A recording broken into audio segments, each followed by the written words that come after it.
जी, next proof जो है हमारा एनोवा में वो है partitioning of the degrees of freedom से मुतल्लिक।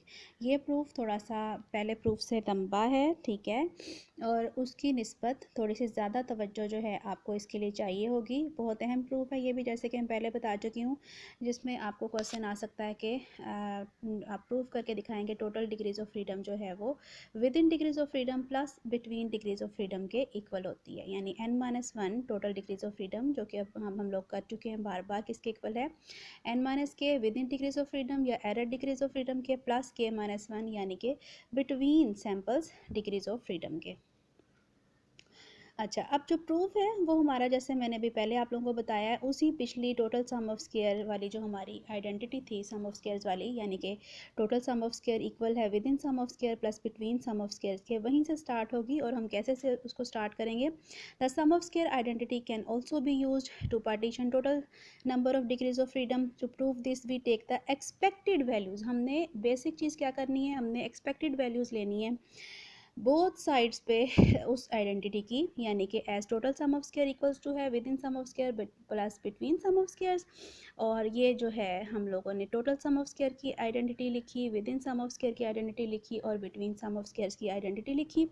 और ये लिखने के बाद अब हम लोगों ने स्टेप 1 में क्या करना है, हम लोगों ने ये करना है कि हम लोगों ने इसके ऊपर एक्सपेक्टेशंस अप्लाई कर देनी है। Expected value of total sum of square, expected value of within sum of square, expected value of between sum of square. इस पूरी इक्वेशन को हम इक्वेशन नंबर 1 का नाम देंगे। और इस फर्स्ट पार्ट को आसानी के लिए मैंने आप लोगों की पहले को मैंने ए से डिनोट किया है, दूसरे को बी से और तीसरे को सी से डिनोट किया है, ठीक है। इसके बाद क्या करना है, इसके बाद हम लोग आ जाएंगे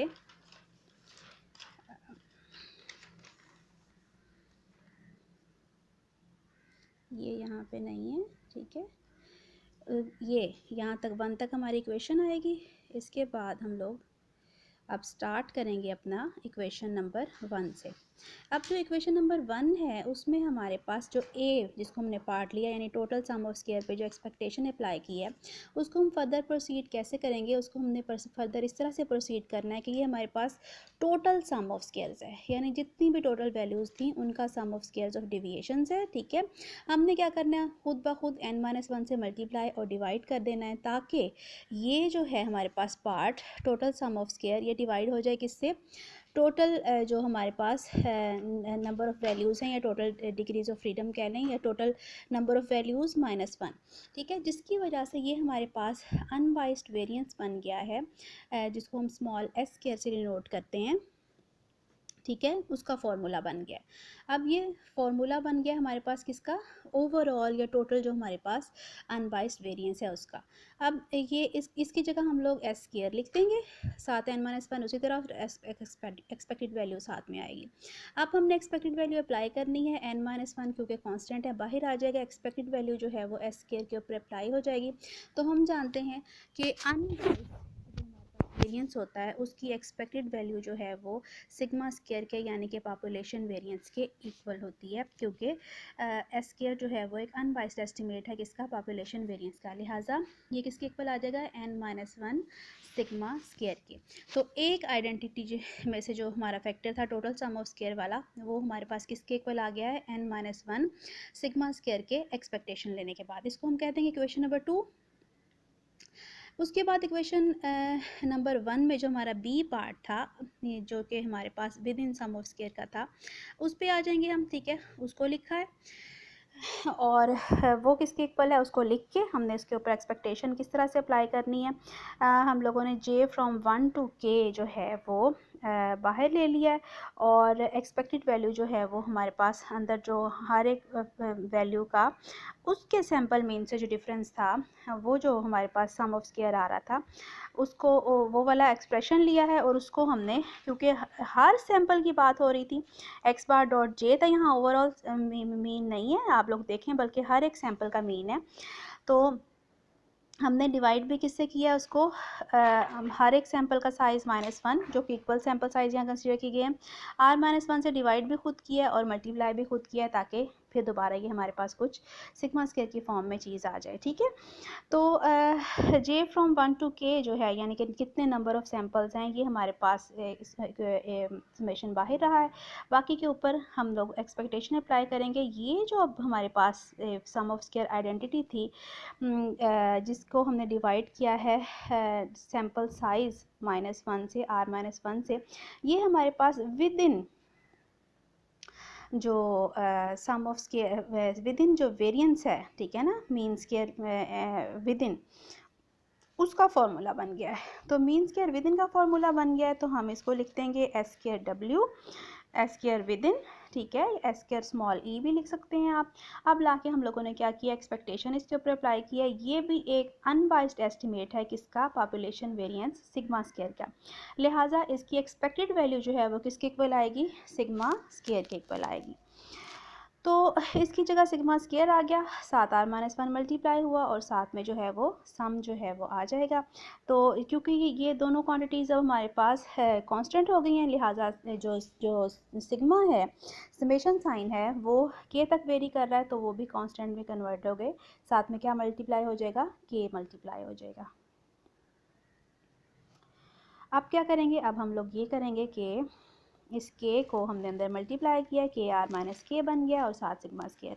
तो के आर जो है हमारे पास वो किसके इक्वल होता है, n, यानी कि नंबर ऑफ़, आपको पता है जितनी भी टोटल नंबर ऑफ़ वैल्यूज़ हैं उनके नंबर ऑफ़ रोज़ और कॉलम्स को अगर हम मल्टीप्लाई करें तो टोटल नंबर ऑफ़ ऑब्जर्वेशन हमारे पास आ जाती हैं। लिहाजा आर के या के आर हमारे पास किसके इक्वल है, n के इक्वल है। तो आर के इक्वल है n के, तो n माइनस के सिग्मा स्क्वायर, ये हमारे पास सेकेंड आइडेंटिटी जो है वो सॉल्व हो गई है। अभी तक तो बहुत सिंपल और आसान सा काम था। अब जो हमारे पास फैक्टर सी है, इसका लंबा काम है, ठीक है, और इसको आपने ज़्यादा गौर और ज़्यादा तवज्जो से देखना है कि हमने इसको कैसे सॉल्व करना है, और इसकी बार बार प्रैक्टिस करनी है। पहले दो में कोई मुश्किल नहीं है, आपने टोटल सम ऑफ स्क्वायर वाली आइडेंटिटी में क्या करना है, n-1 को मल्टीप्लाई करना है, डिवाइड करना है, एक्सपेक्टेशन लेनी है, तो वो आपके पास सिग्मा स्क्वायर के इक्वल आ जाएगा और साथ वो आपका n-1 मल्टीप्लाई रहेगा। दूसरी जो sum of square of within वाली थी, उसमें आपने r-1 से मल्टीप्लाई करना है और डिवाइड करना है, और k वाला जो सम है उसको बाहर रखना है। उसके बाद वो एक्सपेक्टेशन अप्लाई करेंगे तो वो भी सिग्मा स्क्वायर में और k इंटू r-1 में कन्वर्ट हो जाएगा, जिससे वो n-k सिग्मा स्क्वायर के इक्वल आएगा। असल जो आइडेंटिटी जिस पे काम करना होगा वो आपकी ये आइडेंटिटी है, जो कि काफ़ी लंबा इस पे काम होगा, और फिर काम करने के बाद ये हमारी किसी इस तरह की छोटी शक्ल में, सिग्मा स्क्वायर वाली शक्ल में कन्वर्ट होगी। तो इसको स्टार्ट करते हैं। थर्ड आइडेंटिटी हमने ली है जो किसके इक्वल है, जो कि हमारे पास sum of squares of between के इक्वल होती है, जिसमें हमने क्या लेना है, expected value of r into sum जो है वो जे फ्रॉम 1 to k और x bar dot j minus x bar dot dot whole square, यानी कि each sample mean minus overall mean जो है उसका स्क्वायर लिया गया है, ठीक है। यानी कि क्योंकि बिटवीन सैंपल है, हर एक सैंपल का मीन माइनस ओवरऑल मीन उसका स्क्वायर, ये डेविएशंस हैं उनका सम है, साथ में मल्टीप्लाई हुआ है आर, उसकी हम लोगों ने क्या लेनी है, एक्सपेक्टेड वैल्यू लेनी है। इसको इस आइडेंटिटी में हमने क्या करना है, खुद से हमने म्यू को, ओवरऑल मीन को माइनस भी कर देना है और प्लस भी कर देना है। उसके बाद क्या करना है, उसके बाद ये करना है कि अब हमने दोबारा a प्लस बी या a minus B whole square वाले फॉर्मूले में इनको कन्वर्ट करना है। उसके लिए ये जो फर्स्ट आइडेंटिटी है x bar dot j minus mu, एक टर्म ये बना देनी है, और दूसरी टर्म हमने बनानी है एक्स बार डॉट डॉट, यानी कि ओवरऑल मीन माइनस म्यू जो है वो दूसरी बनेगी। तो यहाँ से हम क्या करेंगे, यहाँ से माइनस कॉमन लेंगे, एक्स बार डॉट डॉट और माइनस म्यू, और ये जो है दूसरी टर्म हमारे पास आ जाएगी, ठीक है। और यहाँ पे हमारे पास आ गया होल स्क्वायर जो कि पहले से ही मौजूद है। पहली term x bar dot mu minus mu first, दूसरी के लिए एक्स बार डॉट डॉट को पहले लाना है, इसके साथ नेगेटिव साइन मल्टीप्लाई हुआ है वो बाहर कॉमन आएगा, तो हमारे पास एक्स बार डॉट डॉट जो है वो तो प्लस हो जाएगा, लेकिन ये जो दूसरा म्यू जो कि प्लस था वो माइनस बाहर मल्टीप्लाई होने की वजह से क्या हो जाएगा, माइनस हो जाएगा प्लस की बजाय। अब ये दो टर्म्स बन गई है। अब सिंपली हम लोग क्या करेंगे, एक्सपेक्टेशन उसी तरह से ही है, a minus B whole square के फॉर्मूले से पहले हम लोग इसको ओपन करेंगे। तो first term square plus second term square minus 2 times cross product जो टर्म है हमारे पास वो आ गई, ठीक है। उसके बाद अब हम लोगों ने क्या करना है, उसके बाद ये करना है कि एक्सपेक्टेड वैल्यू तो उसी तरह से बाहर है, ये आर और सम जो बाहर मल्टीप्लाई हुए थे इनको हमने हर एक टर्म के साथ अंदर मल्टीप्लाई कर लेना है। आर और सम इस पहली टर्म के साथ मल्टीप्लाई किया, आर और सम दूसरी टर्म के साथ मल्टीप्लाई किया, और फिर आर और सम जो है ये क्रॉस प्रोडक्ट टर्म जो थी उसके साथ भी हमने मल्टीप्लाई कर दी है। अब जो है क्या करना है, अब ये करना है कि हाँ जी, यहाँ पे जो हमारे पास ये क्योंकि x bar dot dot minus mu दोनों के दोनों जो हैं वो ओवरऑल मीन भी हमारे पास कांस्टेंट है और म्यू भी कांस्टेंट है। क्योंकि ये दोनों कांस्टेंट थे लिहाजा जो हमारे पास आइडेंटिटी थी जे फ्रॉम 1 टू के वाली वो किसके इक्वल आ जाएगी, वो के में कन्वर्ट हो जाएगी कांस्टेंट होने की वजह से इनके। तो उसको आर के लिख दिया है और इसी तरह से बाकी के ऊपर ये इसी तरह से अप्लाई हुई रहेगी। ठीक है, अब यहाँ से क्या है कि ये आर के जो ये बना है आर इंटू के इसको हम एन करके लिख देंगे और बाकी जो है वो हमारे पास जिस तरह से काम चल रहा था उसी तरह से चलेगा। ठीक है, सिर्फ यहाँ पे जो है इस टर्म में ये डिफरेंस आया है कि आर इंटू के जब वो हुआ है तो वो आर के जो पहले भी हम कर चुके हैं किसके इक्वल है, एन के इक्वल है, लिहाजा ये जो है वो N into X bar dot dot minus mu whole square बन जाएगी और बाकी की सारी चीज़ें वैसे ही लिखी रहेंगी। ये आ गई हमारे पास इक्वेशन नंबर 4। अब हमने इसकी क्रॉस प्रोडक्ट टर्म जो है इसको कंसीडर करना है। ठीक है, क्योंकि हमने इसको जितना हम रिड्यूस कर सकते हैं सारे काम को रिड्यूस करके फिर एक्सपेक्टेशन अप्लाई करके उसी सिग्मा स्क्वायर वाली टाइप की कोई शक्ल बनानी है। अब क्या करना है हमने, अब ये क्रॉस प्रोडक्ट टर्म पूरी लिखी, पूरी लिखने के बाद इसमें से जो x bar dot dot minus mu वाली टर्म थी जो कि कांस्टेंट थी इसको बाहर ले लिया और सम को अप्लाई कर दिया x bar dot j minus mu के ऊपर। ठीक है, इसके ऊपर अप्लाई किया है, ये टर्म बाहर लिखी रहेगी, ये देखें ये हमारे पास एंड तक लिखी जाएगी जब तक दूसरी टर्म भी इसके ही इक्वल हम लोग नहीं बना लेते। ठीक है, इनफैक्ट हम ये करने जा रहे हैं कि जो ये टर्म हमारे पास आ गई है सेकंड, ये जो सेकंड टर्म है हमने इस क्रॉस प्रोडक्ट टर्म को भी इसी टर्म के इक्वल बना लेना है। इस क्रॉस प्रोडक्ट टर्म को हमने क्या करना है, इसके इक्वल बना के लेके आना है। उसके लिए अब क्या करेंगे, जिस तरह के मैंने बताया ये तो बाहर मल्टीप्लाई होता रहेगा, ये सम जो है वो इसके ऊपर अप्लाई हुआ है। अब सम को लाके हमने इन दोनों वैल्यूज़ के ऊपर अलग अलग अप्लाई कर दिया है। अलग अप्लाई करने से म्यू कांस्टेंट था इसलिए ये सम जो है वो के इक्वल आ गया है, के म्यू हो गया सेकंड प्लेस पे। लेकिन ये जो पहला था एक्स बार डॉट जे जो है यानी कि हर एक सैंपल का अपना मीन, इसके लिए हमने क्या किया, ये आई जे फ्रॉम 1 टू के वाला सम तो बाहर है लेकिन एक्स बार डॉट जे को पहले की तरह हमने ओपन किया है तो ये sum of i from 1 to r x i j over r के इक्वल आया है। ठीक है, ये हम लोग पहले भी कर चुके हैं। अब क्या है, अब ये दोनों सम्स आ गए डिवाइडेड बाय आर आ गया। अब हमने क्या करना है, हमने इसको ओवरऑल मीन यानी एक्स बार डॉट डॉट की शक्ल में लिखना है, जिसके लिए हम क्या करेंगे, जिसके लिए ज़रूरी है कि डिवाइज़र में टोटल नंबर ऑफ़ वैल्यूज़ आए, सिर्फ सैंपल की वैल्यूज़ ना आए। ठीक है ना, एक सैंपल की ना आए। तो टोटल नंबर ऑफ़ वैल्यूज़ के लिए हम एन बनाने के लिए हम क्या करेंगे, आर के साथ के को मल्टीप्लाई करेंगे। जब के को मल्टीप्लाई करने के लिए हमें यहाँ के डिवाइड करना पड़ेगा तो यहाँ पे हम के को मल्टीप्लाई भी करेंगे। तो के को डिवाइड भी किया है और मल्टीप्लाई किया है खुद से, ताकि डिवाइज़र में हमारे पास एन आ जाए या total number of values R की आ जाए।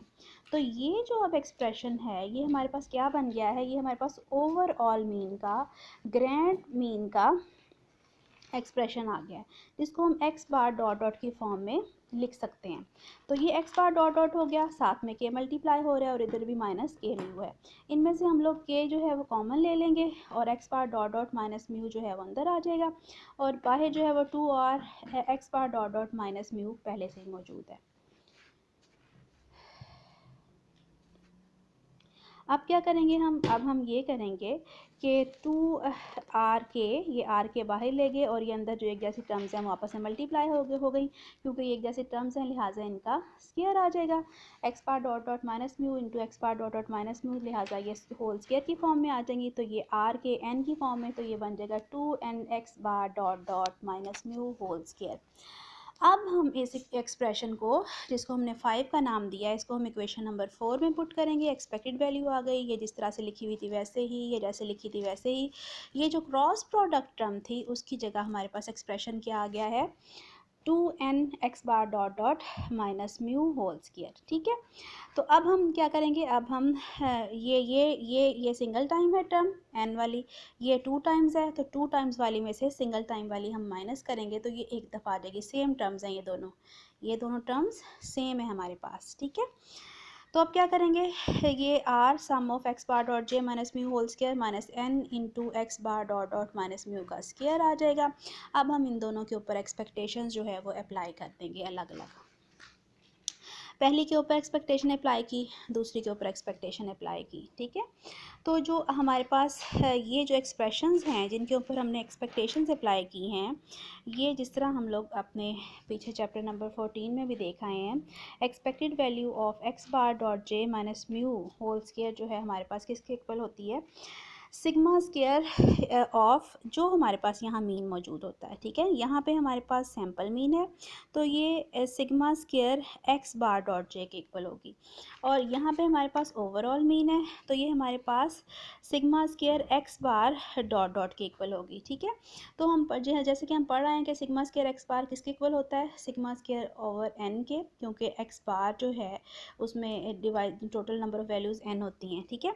तो हमारे पास x⁻(j में सैम्पल मीन में कितनी वैल्यूज़ हैं, r नंबर ऑफ़ वैल्यूज़ हैं, तो ये डिवाइड हो जाएगा सिग्मा स्क्वायर ओवर r से।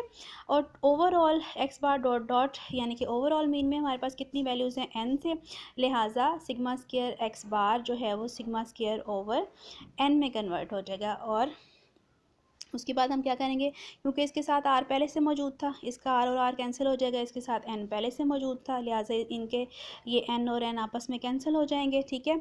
तो हमारे पास बच जाएगा sum of j varies from 1 to k sigma square minus sigma square.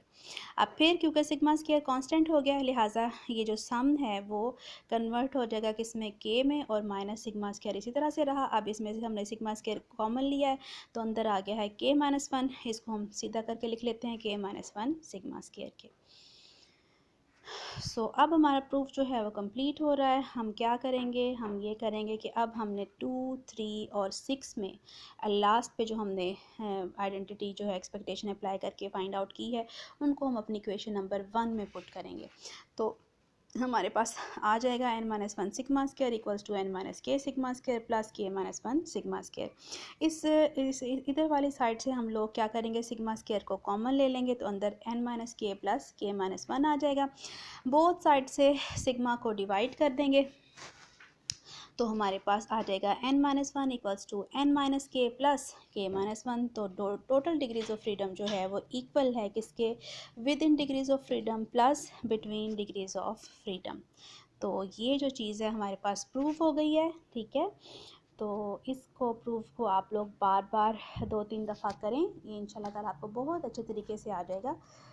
इसकी प्रैक्टिस जो है जितनी की जाएगी उतनी जल्दी और बेहतरीन तरीके से आपको करना आ जाएगा।